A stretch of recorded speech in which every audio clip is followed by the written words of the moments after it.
All right, this is a breakdown of pretty much everything that's happened at our research area that we call the happy place. Um, as we've gone through this process, each time I've made videos of the individual days out there. And then, in this research area, we had a day where we have three of us had two sightings in one day. And I've gone over what we've got on video, and we have 100% a screenshot from a video of a Sasquatch. It's not only a Sasquatch, it's the one we just got done looking at 5 minutes before that. But what I want to do is pretty much put it all together for you and kind of start from the beginning to the end. Why we went out there, what we found, and then what happened on the day of the sightings. First thing I want to start with is the interview with Happy Harris. The whole reason why we picked that area was because of Happy Harris. He had an incident when he was 19 years old that he didn't talk about till just here recently with us a couple of years back. It's been over 30 years. But basically, he went hunting on one of his good friend's property that he grew up with. Very large property he'd been to tons of times growing up. He was deer hunting. He was walking down this whole thing. There's a pipeline that runs down the whole property. And right in here, there was a makeshift blind. He thought another hunter had made it. So he sits down in this blind, and two of these creatures come up behind him. Now, this is part of the interview where he describes what happened. Varied what I was doing as far as my routine goes, or what it was. Everything that we normally did, I did not do. I drove a different vehicle down there. I got out, and as I was walking to where we normally hunt, I'm walking down a gas line or power line easement, which runs through the property, which is, 50 yards, 25, 50 yards across.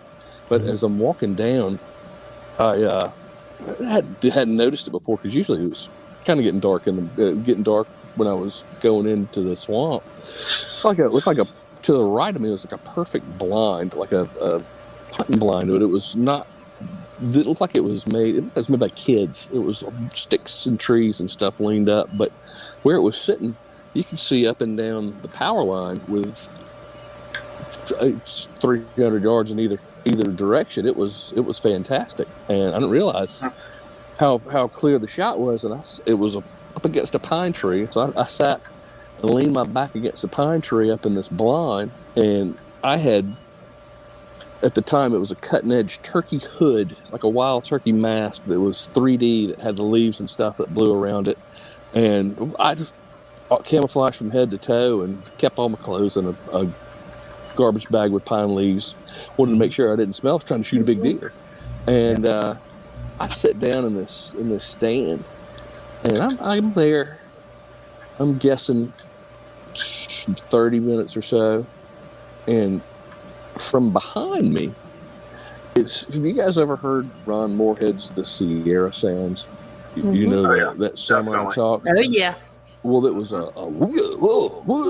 it was loud. Like it was like somebody had a speaker. You remember the old Maxell commercial where the guy sitting in front of the speaker with a sound wave hitting you?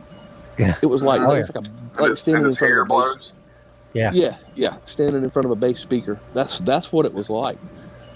I didn't see anything, but I did pass out. But before I passed out, I lost control of my functions, and I wet my pants, fellas, ladies and gentlemen.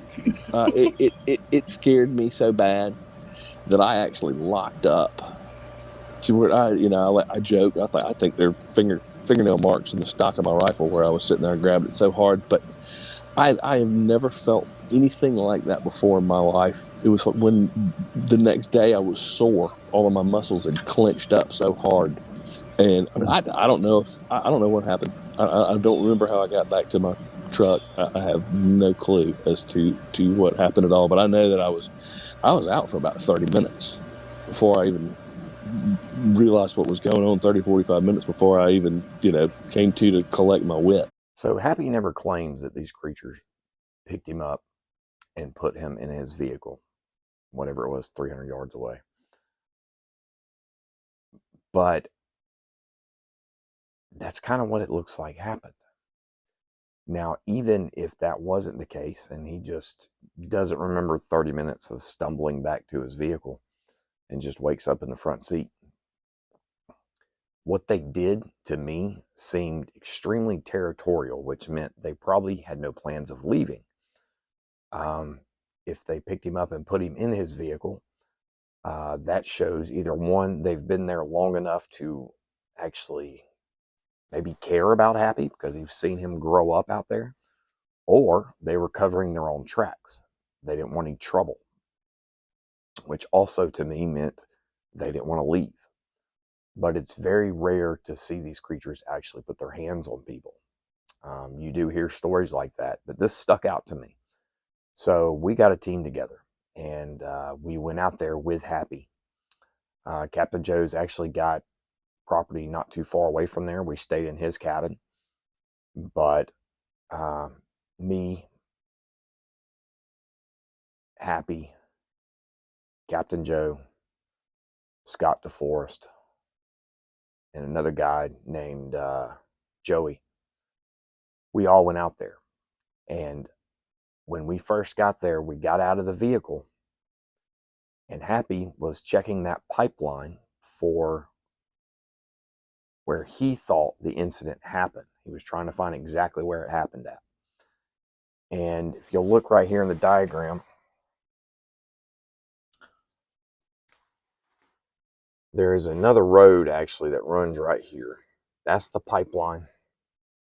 There's a creek, a large stream that runs around the perimeter of the property. Well, we come through this wood line right here, and we get out to this area, and Happy's looking up and down this wood line. Scott's over here, and I'm here. We're not there, but maybe 5 minutes.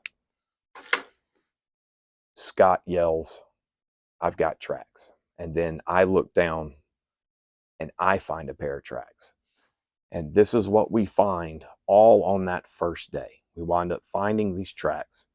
We follow them back into the woods, and then we end up finding this bed, this pine straw bed, where it looks like something laid down or sat down on the ground and dragged all the pine straw to the middle. It actually had a crease in the middle of it. The next day, we actually found another one of those beds. Now, I'm not going to include it, but we found a bunch of bones and stuff like that too out there. So tons of evidence that first day. Here's videos of that. We just got out here and we were going to set up. Happy parked that direction. He walked down here, somewhere in here, and that's where he had his incident. Happy was looking for kind of the general area where it all happened, and Scott is looking on the ground, and we're finding what looks like tracks. Take a look at that. Hill here.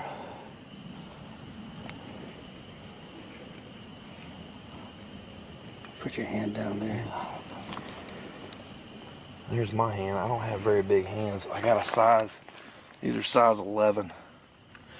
So that's not a huge track, but over here, if that is a track, there's some big ones over here. And Scott is following them. Oh, let me get some of this. We're following them down the game trail.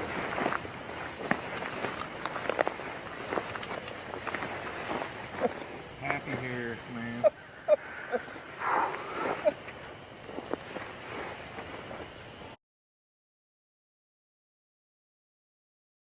Look at it from a bunch of different angles. Now Scott, he's the first one to find this.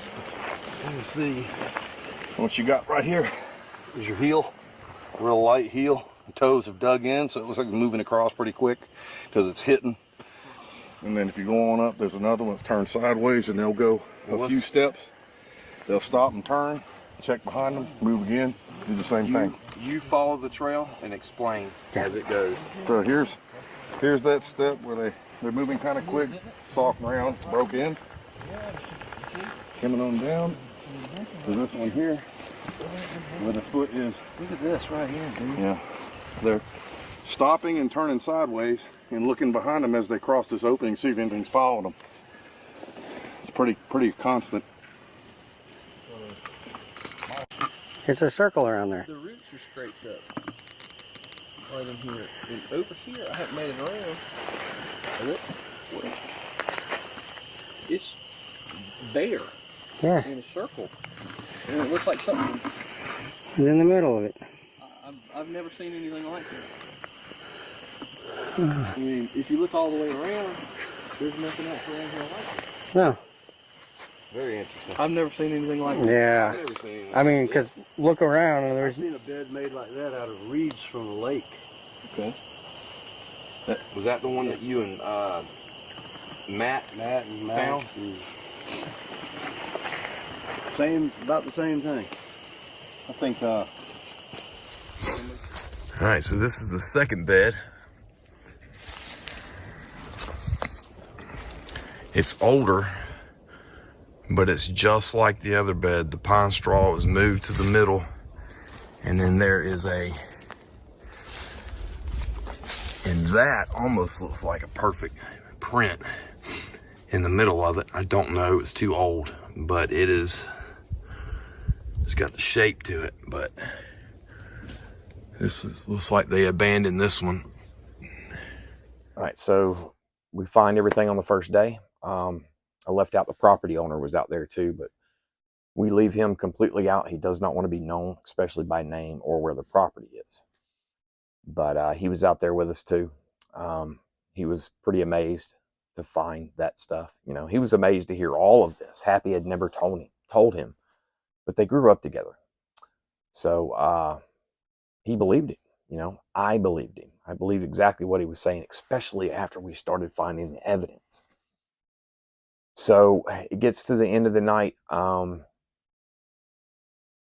Joe and Joey go back to their hunting cabin. Me and Scott to Forest, and Happy build a campfire. And we are right here. Our vehicles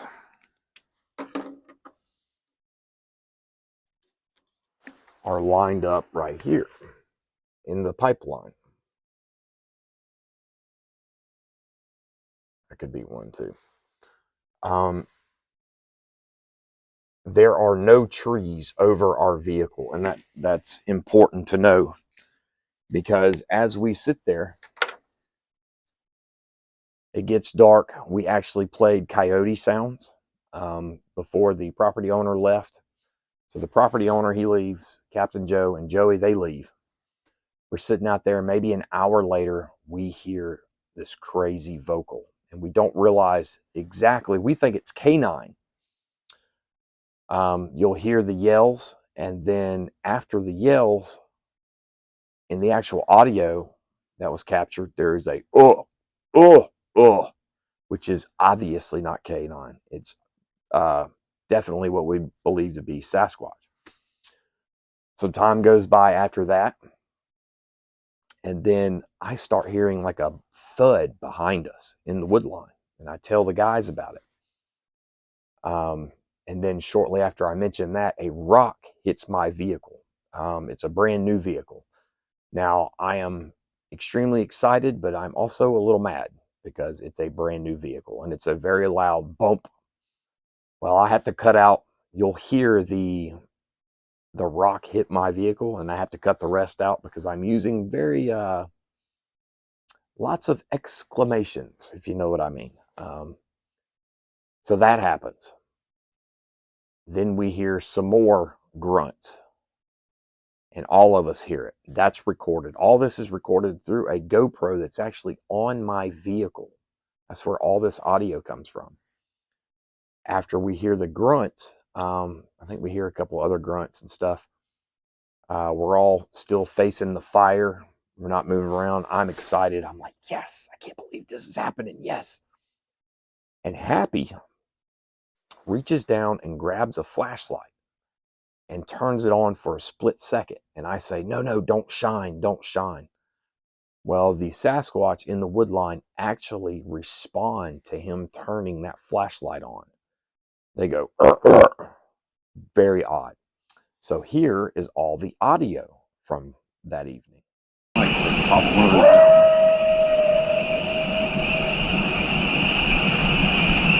Yeah, I heard that.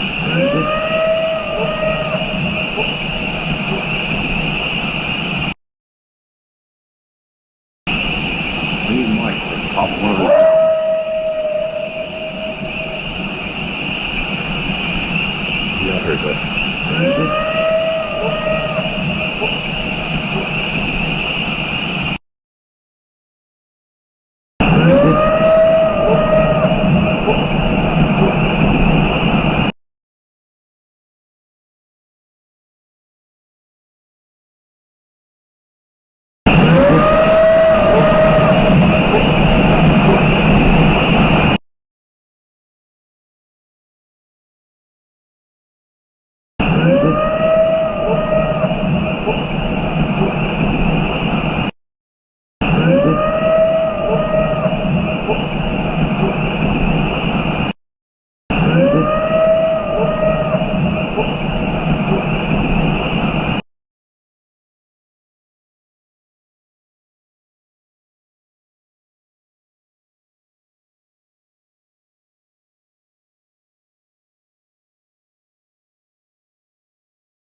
Right behind me, that same thump. Well,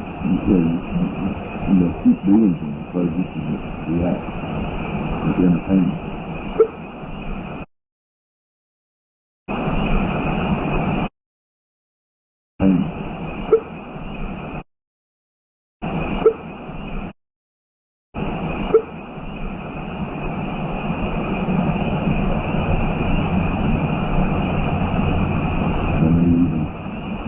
Mimic your hiccup. That was something else they've learned. That was close behind us.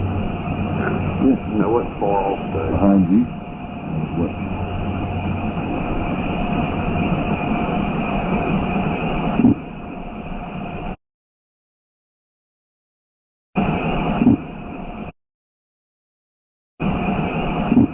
I heard that. Yeah, they were doing it.